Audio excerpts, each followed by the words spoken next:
This is the Daily Roundup on the EAC Cambodia channel. A very good evening to you. I'm Andrew Barnes-Roberts. Making headlines tonight. While police hunt for 32-year-old Mat Mustafa for the brutal rape of a 14-year-old girl, they're now also looking for a 13-year-old rape suspect and also in Kampong Speu. One person is killed, 16 others are injured after a huge explosion at a chemical plant in Germany. And there's now a new app to tell you whether or not you have a happy cat. The manhunt continues for the 32-year-old suspect in the rape and attempted murder of a 14-year-old girl in Kampong Speu. The young victim remains in a coma at Phnom Penh's Kantabopa Children's Hospital.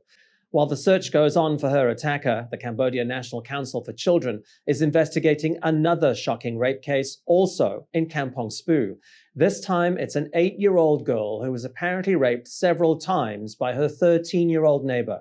EAC News reporter Reo Soko has the details. Cambodia National Council for Children Deputy Secretary General Ms. Sambat Sukuntia has told EAC News that while the hunt for 32-year-old Mat Mustafa is ongoing, they have received another case to investigate.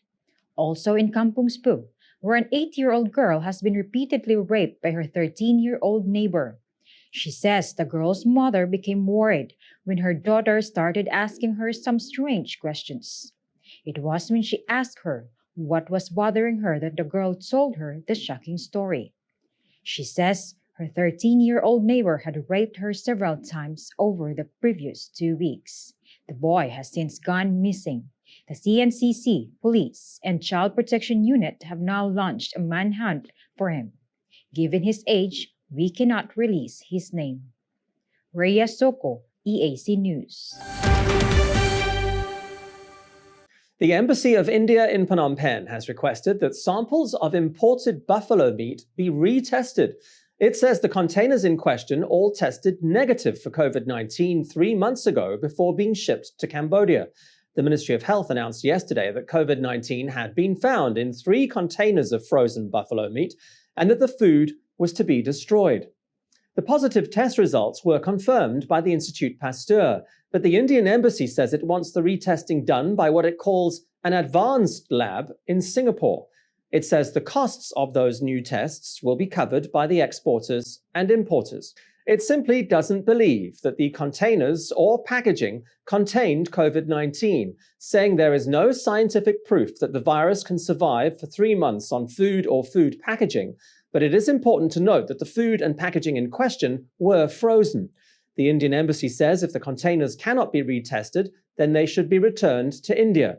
It says the meat was shipped with the required negative COVID-19 tests and the exporters complied with all necessary requirements.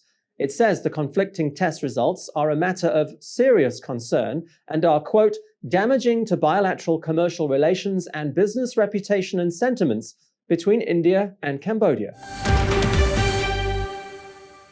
Cambodia's total COVID-19 case count has topped 75,000. 766 more cases were confirmed overnight, taking the total to 75,152. These include 307 imported cases, the vast majority of which are migrant workers returning from Thailand. While the total case count has reached staggering heights since the 20 February community transmission event, when the country had barely 500 cases, this second wave does appear to be subsiding. Just 459 locally transmitted cases have been reported across the country since Tuesday. That's almost half the number of recoveries at 967. There have also been just 15 deaths reported in the past 24 hours. Now, while that is still 15 grieving families today, it is way below the 30 to 40 deaths being reported every day at the beginning of the month. Those deaths take to 1,339 the total number of COVID-19 related fatalities in Cambodia. The number of imported cases has risen sharply this past week to reach 9,721. The total number of successful treatments in the kingdom stands at 67,692. The International Labour Organization, the ILO, says that fewer women than men will regain their jobs after the pandemic. It says women have suffered disproportionate job and income losses over the past 18 months, largely because of their overrepresentation in the hardest hit sectors, such as tourism and manufacturing. Its research underscored by both the Cambodian Labour Confederation and the International Organization for Migration. EAC News reporter Reo Soko has the story.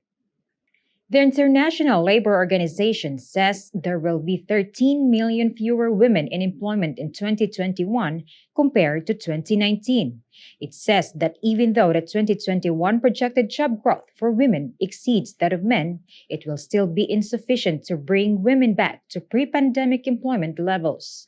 Cambodian Labour Confederation President Mr. Ath Thorn says that a lot of workers, both men and women, have lost their jobs during the pandemic.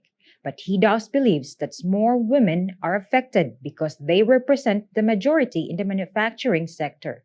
I think during the pandemic outbreak, there are a lot of workers are losing the job. For sure, I can imagine that women are more than men because, for example, in garment sector, women is majority women are working. So I can say that during this pandemic, women have more problem than men and losing the job.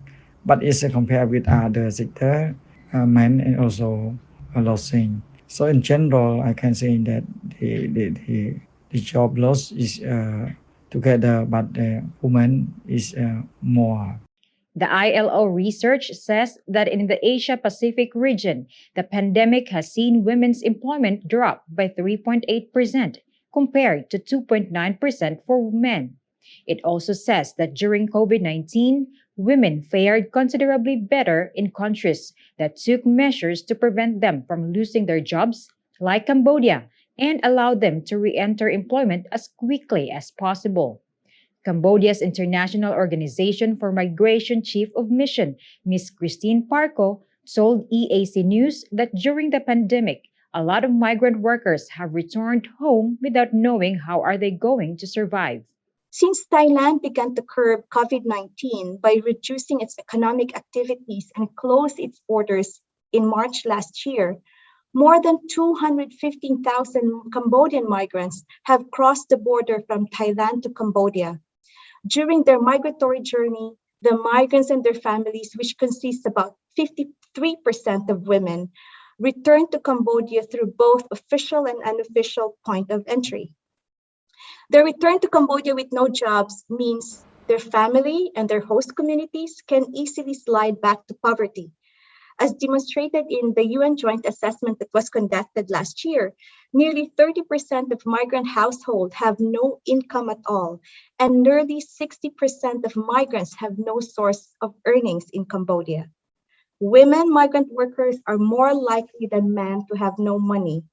Without support or pursuing income-generating activities or creating new employment opportunities in the communities, the returning migrant might have limited success in integrating into the community and be forced to migrate. She has suggested that in order to promote gender equality in the workplace, companies should increase the participation of women in decision-making, provide more social protection, and increase capacity development so that these women can enhance and develop new skills. Rhea Soko, EAC News. Well, let's take a look now at news making headlines around the world this Wednesday, the 28th of July. One person has been killed, 16 people are injured, and 4 others are still missing after an explosion at an industrial park in the German city of Leverkusen. Drone footage shows the extent of the blaze, which took over 3 hours to extinguish. The Chem Park facility is home to one of the world's largest chemical companies, Bayer. Of the 16 people injured, 1 is listed as critical. The cause of the explosion is under investigation. A wildfire is tearing through small towns north of Athens. Several homes have already been lost in the town of Rhodope, although no injuries have been reported. Officials say it's a difficult fire to contain, with strong winds leading to flare-ups at several locations simultaneously. 310 firefighters, 12 helicopters, and 9 planes are busy fighting the fires. The blaze is bringing back bitter memories of a fire that burned through the seaside town of Mati near Athens in 2018, killing 102 people in just a matter of hours. And almost $2.5 million worth of jewelry has been stolen from a Chaumet jewelry store close to the Champs-Élysées in Paris. In broad daylight, a man walked into the store, pulled out a gun, and helped himself to diamond necklaces, rings, and watches before making his getaway on a stand-up scooter. Chaumet has not yet confirmed exactly how much was stolen. The local prosecutor's office has opened an investigation and is studying CCTV footage from the area. Chaumet is one of France's oldest jewelry brands and is owned by the luxury goods conglomerate LVM. Day 6 of the Tokyo 2020 Summer Games, all the very latest with Alessio Mizzoni after the break.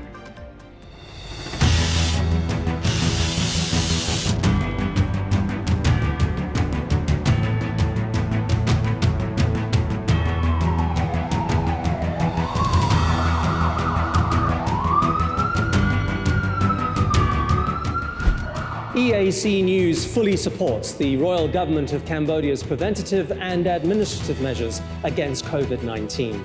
But we need you to play your part in helping bring the 20 February community transmission event to an end. Wash your hands regularly, sanitize wherever possible. Keep an eye on your body temperature.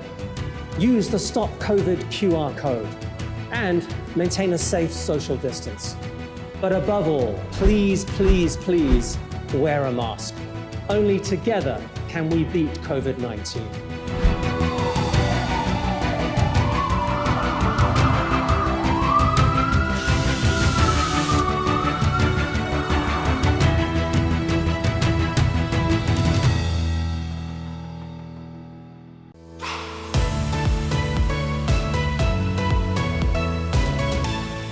EART's Cambodia's audience is growing. Our YouTube channel now has 150,000 verified subscribers. To mark the milestone, we've received the Silver Creator Award from YouTube, given to channels with over 100,000 subscribers.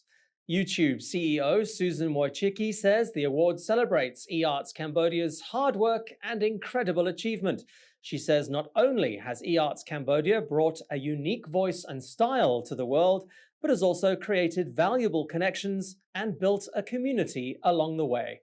The next milestone we're going for is 1 million subscribers, and we'd really like that Gold Creator Award. So if you're not already a subscriber, head to www.youtube.com/eartscambodia. Subscribers get all the latest breaking news and updates from Cambodia in English. We'll see you there. If it's happening and you need to know about it, you'll get it all right here. EAC News brings you updates and breaking news in English across all of EART's Cambodia's platforms and channels. YouTube, Facebook, Telegram, Twitter, and our website, www.eartscambodia.com. Join me, Andrew Barnes-Roberts, and the rest of the EAC News team every day on your favorite channels.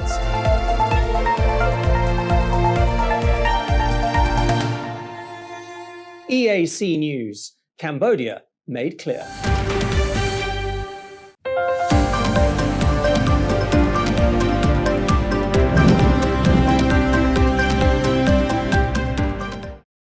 Welcome back to the Daily Roundup. The two countries have made history at Tokyo 2020 after winning their first ever gold medals. Weightlifter Hidilyn Diaz entered the history books on Monday, becoming the first athlete from the Philippines to win gold at the Olympics. Philippines first competed in the 1924 Games, but until Monday had never stepped up onto the highest point on the podium. The 30-year-old even set an Olympic record, lifting a combined weight of 224 kilograms to take gold in the women's 55 kilograms class. Bermuda also won its first gold medal after Flora Duffy won the triathlon in her fourth appearance at the Olympics.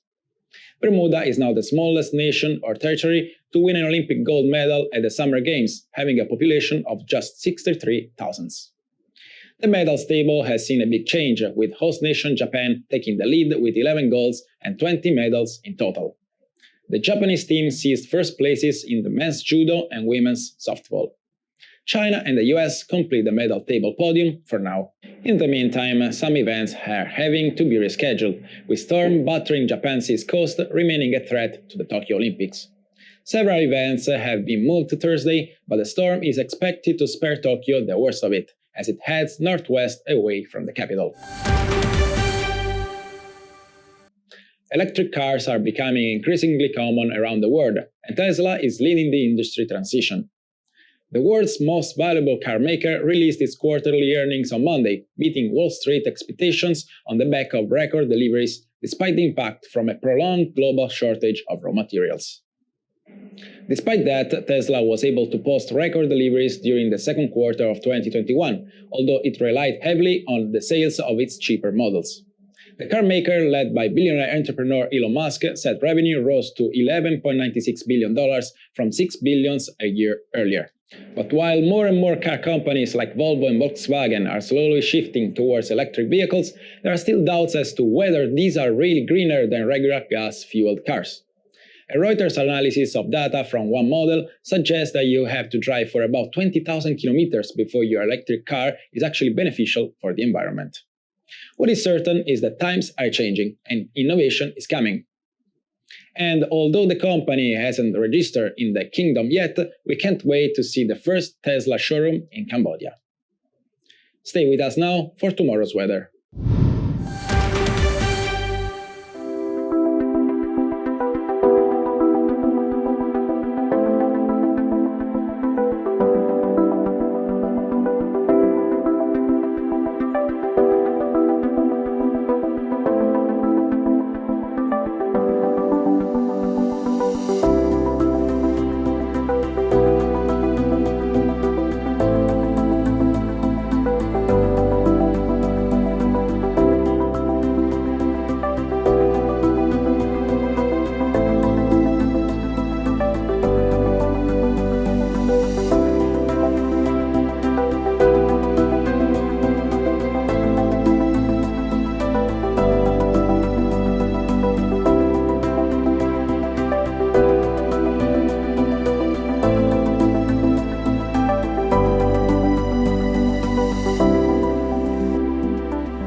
And finally, anyone who loves cats will tell you that they're notoriously difficult to read.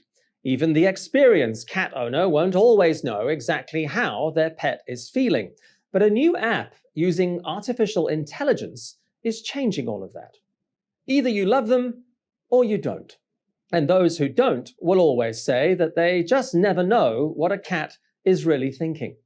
But the new app, Tably, is using the Feline Grimace Scale, or FGS, to let owners know exactly what's going on in their cat's head.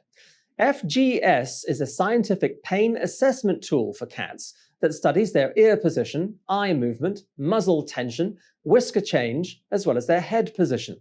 The app's Calgary-based developers, Sylvester AI, have now integrated that technology with artificial intelligence to give owners a real insight into whether or not their feline friend is happy. While the app has been welcomed by cat lovers around the world, cat welfare experts say body language and behavioral changes also need to be monitored to keep your cat in perfect health.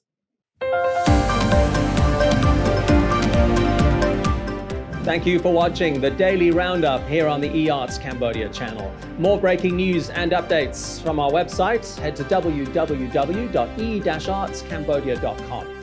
You could also subscribe to our Telegram channel. Look for EAC News.